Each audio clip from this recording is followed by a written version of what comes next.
আমরা এই মুহূর্তে দাঁড়িয়ে আছি কুমিল্লার গুমতি নদীর যে বেড়িবাঁধ ভেঙে গেছে সেই বেড়িবাঁধের কাছে। আপনারা আমার পেছনে দেখতে পাচ্ছেন স্রোতের দূরে বাঁধ ভেসে গিয়েছে, মানুষজন ভেসে গিয়েছে, মানুষজন যে আসবাবপত্র রয়েছে, স্থাপনা রয়েছে, সবগুলো ভেসে গেছে।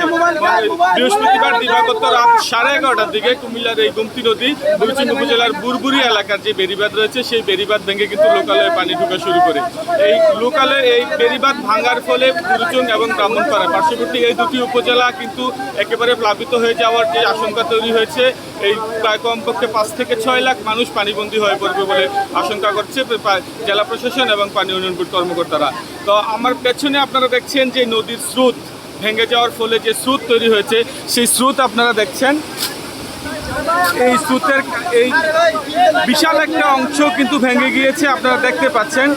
এই বিশাল একটা অংশ ভেঙে যাওয়ার পরে এই আশেপাশের যে স্থাপনাগুলো রয়েছে, প্রতিষ্ঠান রয়েছে, মসজিদ মাদ্রাসা রয়েছে, সব কিছুই কিন্তু ভেঙে গিয়েছে। আপনাদেরকে জানিয়ে রাখি কুমিল্লার এই গুমতি নদীতে এবছর যে পরিমাণ পানি হয়েছে, ভারত থেকে ভেসে আছে উজানের ঢল এবং বৃষ্টির কারণে যে পরিমাণ পানি, সেই পানির কিন্তু প্রভাব পেয়ে কিন্তু এই গুমতির বাঁধ ভেঙে গেছে এবং সেই বাঁধ ভেঙে যাওয়ার পরের যে চিত্র তা কিন্তু আপনারা দেখছেন। গত মঙ্গলবার থেকেই কিন্তু গুমতি নদীতে পানি বাড়তে শুরু করে মানুষজন অজানা আতঙ্ক নিয়ে কিন্তু দিনাতিপাত করতে থাকেন, কিন্তু মানুষের সেই আশঙ্কা সত্যি করে দিয়ে বৃহস্পতিবার রাত 11:30টার দিকে এই গুমতির বুরবুরি এলাকায় কিন্তু আপনার প্লাবিত হয়ে যায়, বেড়িবাঁধ ভেঙে যায়। আর এই বাঁধ ভেঙে যাওয়ার কারণে মানুষজন কিন্তু আরও বেশি প্লাবিত হয়ে গেল। কুমিল্লাতে এমনিতেই জেলা ত্রাণ ও দুর্যোগ ব্যবস্থাপনা মন্ত্রণালয়ের যে কার্যালয়ের সূত্রে জানা গেছে, আমাদের এই কুমিল্লাতে অন্ততপক্ষে 2 লক্ষ মানুষ পানিবন্দী হয়ে পড়েছে। আর এই বেড়িবাঁধ ভেঙে যাওয়ার পরে আরও 3 থেকে 4 লাখ মানুষ পানিবন্দী হয়ে যাওয়ার আশঙ্কা তৈরি হয়েছে।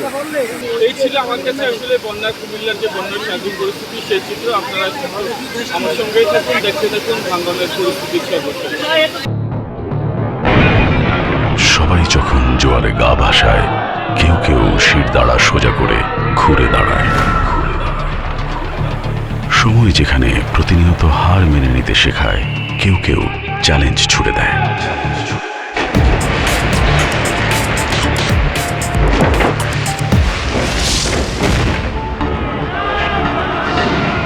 পক্ষপাতের ভিড়ে আজ থেকে কোনো পক্ষ নয়, খবর হবে নিরপেক্ষ।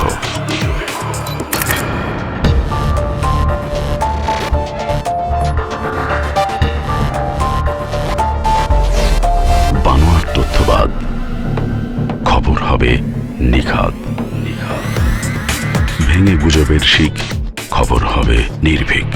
এলো মুক্ত চিন্তার স্বাধীন দৈনিক খবরের কাগজ। এখন খবর হবে নিখাদ, নির্ভীক, নিরপেক্ষ।